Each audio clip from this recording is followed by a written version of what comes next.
Morts aujourd'hui, la prise d'armes, les poings levés, ceux jamais résignés à chigner, nier pour toute une vie, des résistants sacrifiés dans la honte et dans la lie, quelques centaines de têtes teigneuses prêtes à payer de leur propre vie, dire qu'il y en a qui daignent avoir la chienne de voter oui.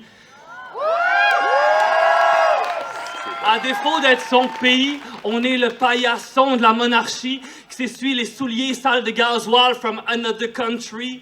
Quelques têtes téméraires qui ont remué ciel et terre pour sauver de l'asphyxie un petit coin de notre hiver. Un petit îlot de résistance où ça se bataille comme en 40 pour savoir qui est mieux que l'autre pour apprendre à nous défendre. Ça se donne des coups de coude, des castagnes et des mandales pour savoir qui nous sortira du joug fédéral. Comme si c'était déjà fait, on s'ostine sur des virgules. Comme si la question c'était de savoir qui est-ce qu'on adule. Tout ce beau monde d'accord, mais qui se permettent d'être partisans. Comme si on l'avait déjà de notre bord, le 50%. Plus un, hein? On peut-tu se regarder en face, se mettre d'accord que les patriotes, ben c'était rien que la première marche?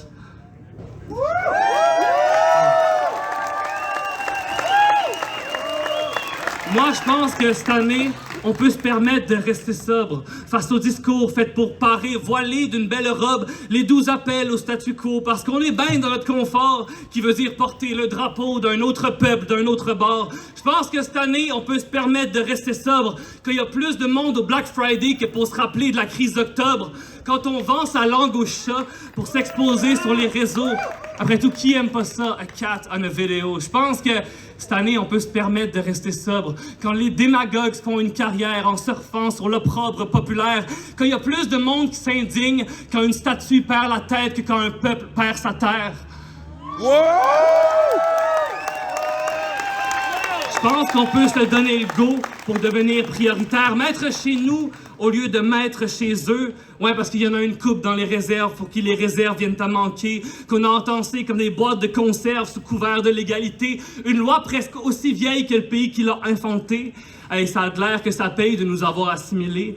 Pendant qu'ils étouffent dans leur huis clos, le premier ministre, lui, fait des podcasts. À défaut de leur donner l'eau, on leur donne des exemptions de taxes.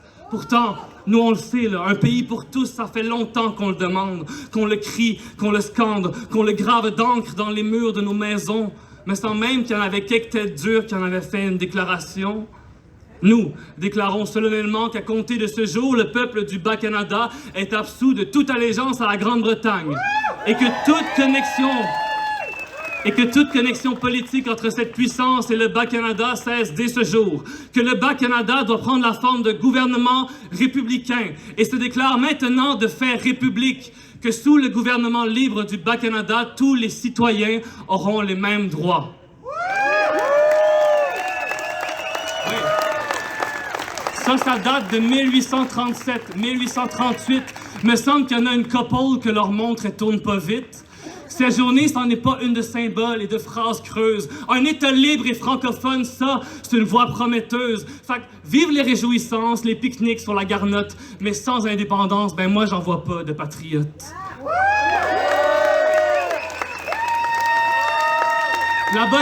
Il y a quand même des bonnes nouvelles. La bonne nouvelle, c'est qu'un État, ben, c'est immense à rebâtir. On n'aura jamais assez de bras pour prendre le contrôle d'un navire et les remous puis les bourrasques. Ben, nous, hein, on connaît ça. Le Saint-Laurent, on l'embarque avant même de savoir compter sur nos doigts. Il n'y a pas d'embarque qui fasse trop peur à nos petites toques de rebelles. Nous, on enfarge les nids de poules avant même de savoir faire de la marelle. Il n'y a pas de revers assez violent pour nous faire fermer notre gueule. Il n'y a pas de gang assez nombreuse, on sait qu'on n'est pas seul. Pas de French Frog ou de Speak White qui puissent nous diminuer. On en a tellement de recueils pour savoir et rétorquer. Il n'y a pas de larmes, de reconnaissance, de promesses à l'eau de Javel, d'excuses des mois, de lois sur les langues officielles qui puissent nous faire oublier la marque encore intacte au cou du chevalier de Lorimier. Merci. Bonne fête nationale et vive le Québec libre!